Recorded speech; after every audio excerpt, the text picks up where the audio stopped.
እግዚኦ እኔ ግን ቤተክርስቲያን ላይ ምን እየተካሄደ ነው? ለቀብር 500,000 ብር ወይም ግማሽ ሚሊዮን ብር ተጠይቋል። ኢሬቻ ቤዚካሊ ሃይማኖታዊ በዓል ነው። ከጥንት አባቶቻችን ሲያከብሩ የመጡት ነው። በዛ በኢሬቻ ቦታ የሚዘምሩ አሉ፣ ጽናጽል ይዞ መጥቶ የሚንቀሳቀሱ አሉ። እነኚህ ድርጊቶች ከኢሬቻ በዓል አከባበር ጋር አይገናኝም ነው። ከኢሬቻ በዓል ጋር ኢሬቻ ሃይማኖታዊ በዓል የኦሮሞ አይደለም።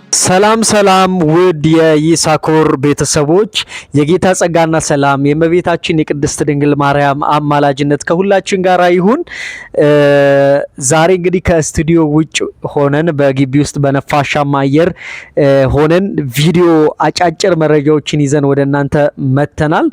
የዚህ ቤተሰብ የይሳኮር ቤተሰብ አባል ያልሆናችሁ ሰዎች የሰብስክራይብ ምልክቷን በመጫን ቤተሰብ እንድትሆኑ በፍቅር ቃል ጠይቃችኋለሁ። ዛሬ ጥቂት ቆይታዎች ብቻ ይኖሩናል።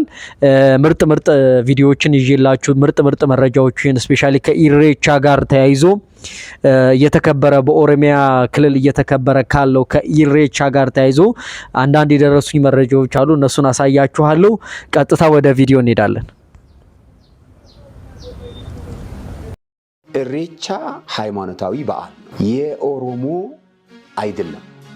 ለምንድነው ሳር ይዘህ የምትሄደው? ለምንድነው አበባ ይዘህ የምትሄደው? ለምንድነው ልምላሜ ይዘህ የምትሄደው? ለምንድነው ወዝ ጋር የምትሄደው? እግዚአብሔር ለማመስገን ከፈለግ ቤት ያታመሰግንም? አባገዳ ወይም የገዳ ስርዓት ከዋቀፈታ ውጪ ትርጉም የለውም። እዛ ውስጥ ገብተህ ባህል ነው ብለህ ማለት ለሰዎቹ ይሄ ቅዱስ አይደለም እንደማለት። ቤተክርስቲያን ውስጥ ጌታን የሚያመሰግነው ሰው እዚህም እያመሰገነ ሄዶ እዛም በዋቀፈታ እምነት የሚያመሰግን ከሆነ ሁለቱን እምነት ደባልቋል ማለት ነው።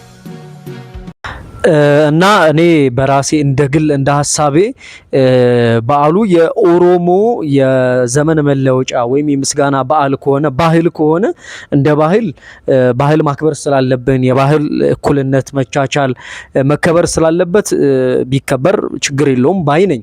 ነገር ግን ከዋቂ ፌታ ወይም ከእምነት ጋር የሚያያዝ ነገር ከሆነ ሁሉም የየራሱ እምነት ስላለው ኦፊሻል በሆነ ደረጃ እንደዚህ የሚከበርበት ሁኔታ አልገባኝም፣ አልተረዳውም። እስቲ ወንድማችን እፎይ ከዚህ ጋር ተያይዞ ኢሬቻ እምነት ነው ወይስ? ሰላም እንዴት ናችሁ? ስለ ኢሬቻ ምን ትላለህ? ሰይጣናዊ ነው ወይስ ባህላዊ ነው የሚል ጥያቄ ነው። ሰይጣናዊም አይደለም ባህላዊም አይደለም። ሁለቱም ያልሆነበትን ምክንያት ላስረዳችሁ የተወሰነ። ኢሬቻ ማለት የዋቄፈና እምነት ሃይማኖታዊ ስርዓት ነው። ኢሬቻ ማለት የዋቄፈና ስርዓት የሃይማኖቱ ስርዓት በአመት ሁለት የሚከበር ነው። ኢሬቻ በአመት ሁለት ይከበራል። ክረምት ሊገባ ሲልና ክረምቱ ሲያልቃው የሚከበረው ማለት ነው። ስለዚህ የሃይማኖቱ ስርዓት ነው የዋቄፈና የሚባለው ሃይማኖት ስርዓት እንጂ ባህላዊ አይደለም። ነገር ግን የኦሮሞ ባህል በኢሬቻ ውስጥ በደንብ ሊንጸባረቅ ይችላል።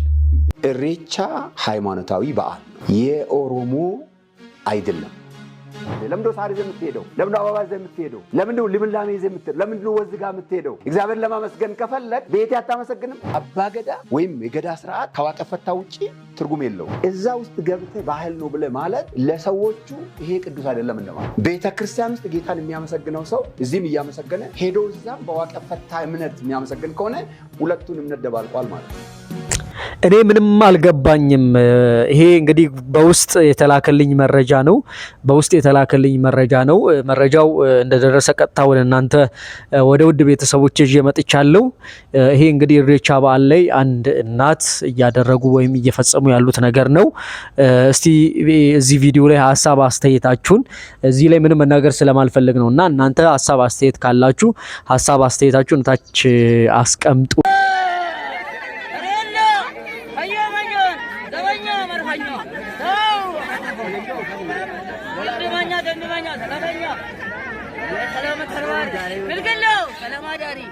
ክልክሎ ዳንጋ ሳንካ የለውም። ጀማደለሽ ሸክ ነው።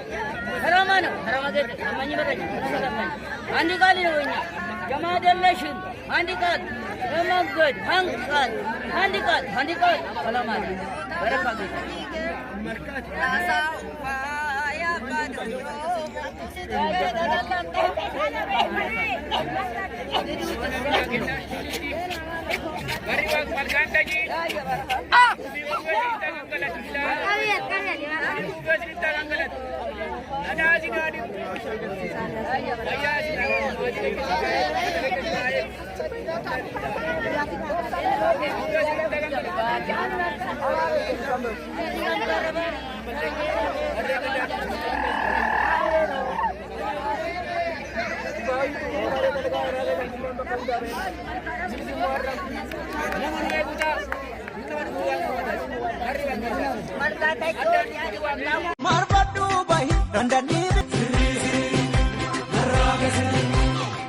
እግዚኦ እግዚኦ እግዚኦ እግዚኦ እኔ ግን ቤተክርስቲያን ላይ ምን እየተካሄደ ነው? ለቀብር 500,000 ብር ወይም ግማሽ ሚሊዮን ብር ተጠይቋል። ስለዚህ እቁብ ልንገባ ነው ማለት ነው። መቀበሪያ ቦታ ለማግኘት እቁብ መግባታቸው እንግዲህ ይሄ በጣም የሚገርም ነገር ነው። ሰሞኑን በጣም የምንወዳት ለቤተክርስቲያን የምትታዘዝ የቤተክርስቲያን ልጅ የሆነች የኦርቶዶክስ እምነት ተከታይ የሆነች እህታችን እናታችን አርቲስት ፍሬህይወት ከዚህ ዓለም በሞት ተለይታለች።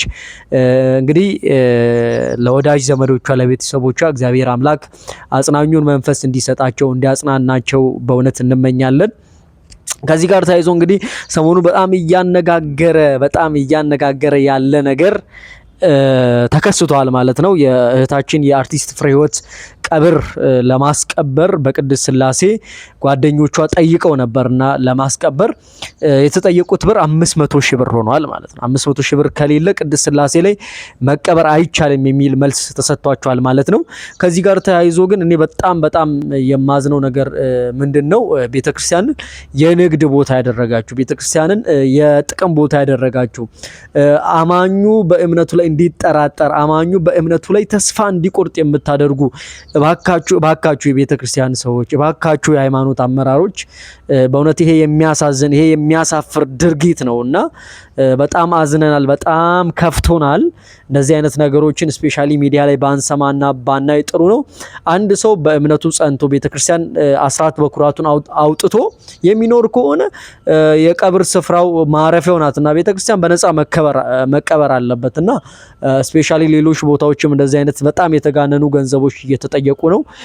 ይሄ ነገር ቢቀር ለማለት እንፈልጋለንና ይሄንን ሐሳብ ወይም እንደዚህ አይነት አካሄድ ያላችሁ ሰዎች በቅድስት ቤተክርስቲያን ስም ከእንደዚህ አይነት ድርጊታችሁ ተቆጠቡ እንላለን ማለት ነው።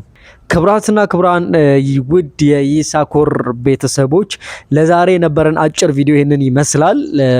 የዚህ ቤተሰብ አባል ያልሆናችሁ ሰዎች ሰብስክራይብ በማድረግ ሐሳብ አስተያየታችሁን በመስጠት እንድታበረታቱኝ በድጋሚ በፍቅር ቃል ጠይቃችኋለሁ።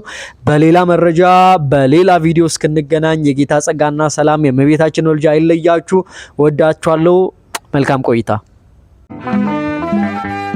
ሞት ነው ረሃብ ከክርስቶስ ፍቅር የሚለየኝ፣ ሞት ነው ረሃብ ከክርስቶስ ፍቅር የሚለየኝ፣ ኃይሉ በእኛ ላይ አህዶ እንበረታለን።